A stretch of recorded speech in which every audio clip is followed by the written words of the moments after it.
Saudara-saudariku yang dikasihi Tuhan, Shalom, salam damai sejahtera untuk Anda semua. Selamat bertemu kembali dalam Renungan Harian Katolik. Hari Minggu ini kita akan merenungkan pertumbuhan Kerajaan Allah. Inspirasi ini kita peroleh dari bacaan minggu ini, yaitu dari Injil Markus bab 4, ayat 26 sampai dengan 34. Apabila kita berbicara soal kerajaan selalu berkaitan dengan yang namanya kuasa dan otoritas.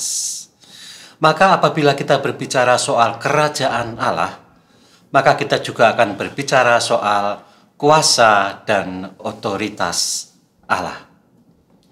Yesus menggambarkan otoritas dan kuasa kerajaan Allah itu diumpamakannya dengan sebuah pertumbuhan. Inilah yang akan kita temukan dalam Injil Markus bab 4 ayat 26 sampai dengan 34.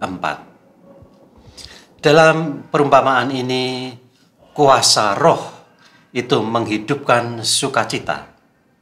Otoritas Allah menumbuhkan sukacita. Maka itu digambarkan seperti sukacita orang yang memanen hasil ladang karena benih yang ia taburkan, dan sekaligus ia sadar bahwa ia hanya menabur dan Allah lah yang mempunyai otoritas dan kuasa untuk menumbuhkan. Dan ia menunggu panen untuk mengetahui dengan baik bahwa sebetulnya Allah lah yang menumbuhkan dan membuatnya berbuah.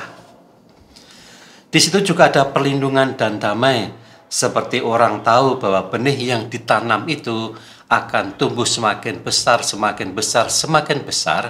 dan menjadi naungan bagi banyak binatang-binatang yang lain, juga tumbuh-tumbuhan yang ada di bawahnya.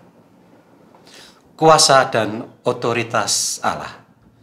Pada zaman sekarang ini, masihkah manusia menempatkan otoritas dan kuasa Allah di dalam hatinya? Bila kita memiliki paham bahwa manusia itu adalah ciptaan yang secitra atau segambar dengan Allah, maka marilah kita bersikap hati-hati untuk tidak menempatkan otoritas, kuasa, dan Allah di luar diri manusia. Karena pasti akan berbenturan dengan yang namanya teknologi, akan berbenturan dengan yang namanya tataran sosial. Tetapi otoritas dan kuasa Allah pertama-tama harus ditempatkan dalam hati manusia, karena ini adalah konsekuensi paham bahwa manusia itu diciptakan segambar dan secitra dengan Allah. Oleh karena itu, pertumbuhan kerajaan Allah pertama-tama tidak ditempatkan dalam konteks di luar diri manusia. Itu yang kedua tentu saja. Tetapi pertama-tama ditempatkan dalam konteks hati nurani manusia.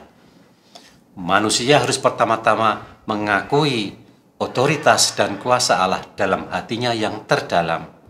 Dan itulah yang dia pakai untuk sebuah discernment, yang dia pakai untuk membuat keputusan yang berkaitan dengan penciptaan teknologi, penciptaan tataran sosial yang akan memberikan damai, memberikan perlindungan, dan memberikan kesejahteraan bagi banyak orang. Maka marilah kita menumbuhkan benih damai, benih sukacita dalam hati nurani kita. Mungkin sangat kecil, tapi marilah kita percaya, kita yang menabur, Allah lah yang akan menumbuhkan. Kita yang menanam, Allah lah yang akan membuat berbuah damai sejahtera bagi kita semua. Amin.